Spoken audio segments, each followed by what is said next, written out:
everyone and welcome to the den. Tonight we're doing another recipe. This was a request from my daughter and we're doing smothered burritos. I've been making these since my husband and I have been together. I'm not even going to say how long ago that was. And I've been constantly trying to improve this recipe. So I think it's really good and everybody likes it. So I hope that you try it and you like it too. But let's get cooking. Okay everyone, so let's get into this. We're gonna start off with about 4 to 5 chicken breasts. If you don't want a lot of leftovers, use 2 to 3. This is gonna make a 9 by 13 pan of smothered burritos. So I will have leftover chicken by the end of this. And I'm gonna cut up 2 couple onions and a whole clove of garlic there. And I dropped a couple cloves in the trash when I was taking the skins off, whoops.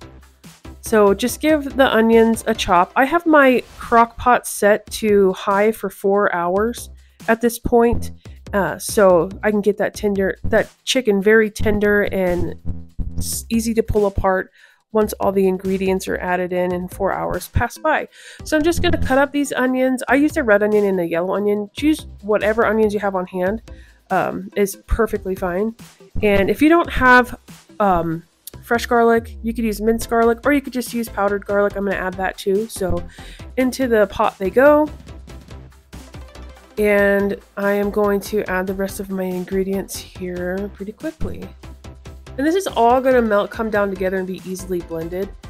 So this is my green chilies, and I'm using a 7-ounce can there, and I'm just going to dump that in with my chicken, my onions, my garlic, and then I'm going to add 2 cans of water.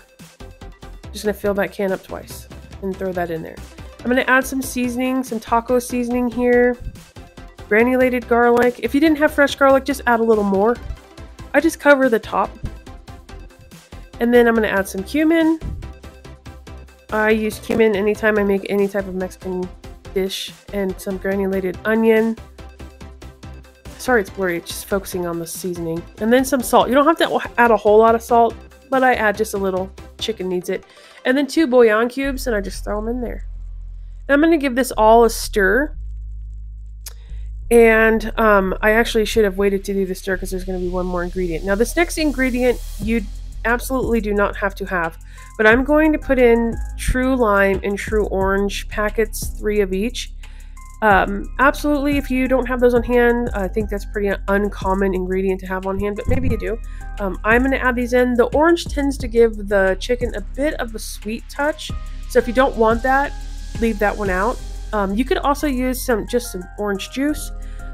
If you have lime juice, I think that really adds to the flavor of the chicken, so if you could put that in there, that would be great. But if you don't have that, don't worry about it, it's still going to come out great. So I am going to let this cook for 4 hours. I accidentally left my camera running. I didn't even know it was running. So I have this cool little time lapse of my chicken just doing its thing in there. I thought it was, I don't know, kind of like, what is that, satisfying? And I left part of it in here for you guys. Okay, so after that 4 hours is up, I'm going to give my chicken a shred.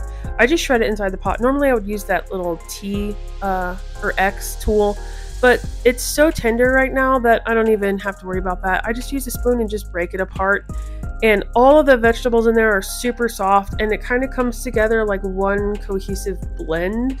I had even thought about pulling the chicken out before I shredded it and using my immersion blender on the onions and the juices. But I thought, no, I'm just gonna do it all together, and it turned out amazing.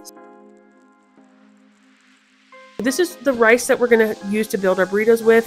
4 cups of water, bring to a boil, add 2 cups of rice, turn it to low, let it cook for 20 minutes. You're gonna need some green enchilada sauce.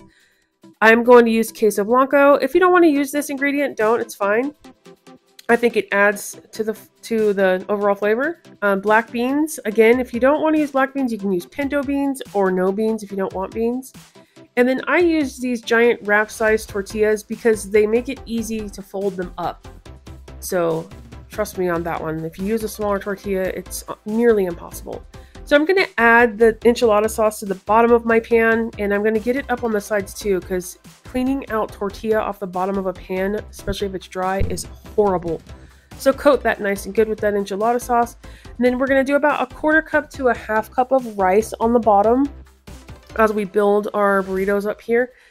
And just however much you want. And then some black beans. Again, if you don't like beans, I'm going to make a couple without beans. So my kids are picky. But you could also use pinto beans. You could do refried beans in these as well. And then I'm going to put some queso blanco on there. If you've ever been to Qdoba, I don't know, I don't eat at Chipotle, but I think they do a queso too, but Qdoba definitely, that's what makes the burrito. And then our chicken mixture on top, and you can use as much as you want, but just keep in mind that you have to wrap these. So I try to keep it not too crazy. So I'm going to give this one a wrap, and you're going to see that this one might be just a little bit too full, but you learn as you go here. So, and the juice is coming out, so I'm trying not to make a huge mess. I'm just going to put it in my pan there. And then I'm just going to continue to do this until it's completely full, the pan, and just build, put it in the pan until you've used up all your tortillas or until the pan's full. And I'm going to have a couple tortillas left over, so I thought I would use them all here.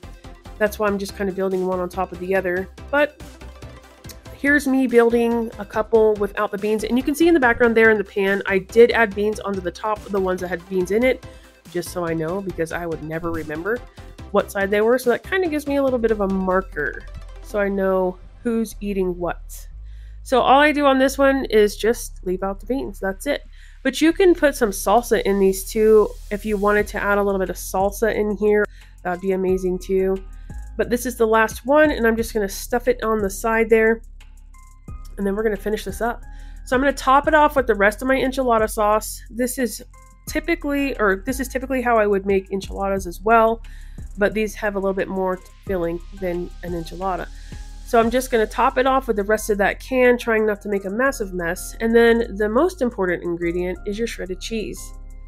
And you gotta get that covered up. Now I will say, note this, when you are starting to build your burritos, set your oven to 400 degrees so that when it's time to pop it in, your oven is preheated.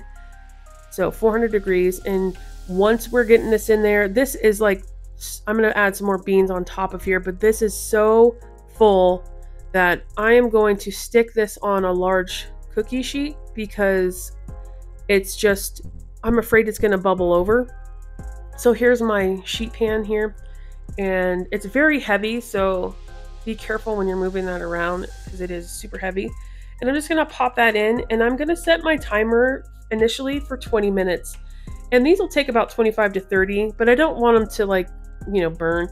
But here they are after it's been about half an hour at this point. So I'm pulling them out of the oven, and they are beautiful and delicious looking, smell good. So we are going to plate these babies up. Now this is where you can go crazy. You could have a smothered burrito bar. I'm going to put sour cream, green onion, and cilantro on mine. But normally I would put avocado, shredded lettuce, black olives, but this is what we had today. So like I say, anytime I try to make my grocery list, I try to keep it to what we have. So here it is, delicious. I hope you give these a try. Okay guys, so that's it. I hope that you follow this recipe along and you make it for your family, and I hope that you enjoy it. It makes a lot, so if you have those leftovers, you know, you can do nacho toppings in a couple nights or the next night, or you can even have it cut up into like burrito bowls or something like that, portioned out. So anyways, I hope that you enjoy it as much as my family enjoys it. And I hope that you subscribe and that you give this video a like and tell your friends, and I'll see you in the next video.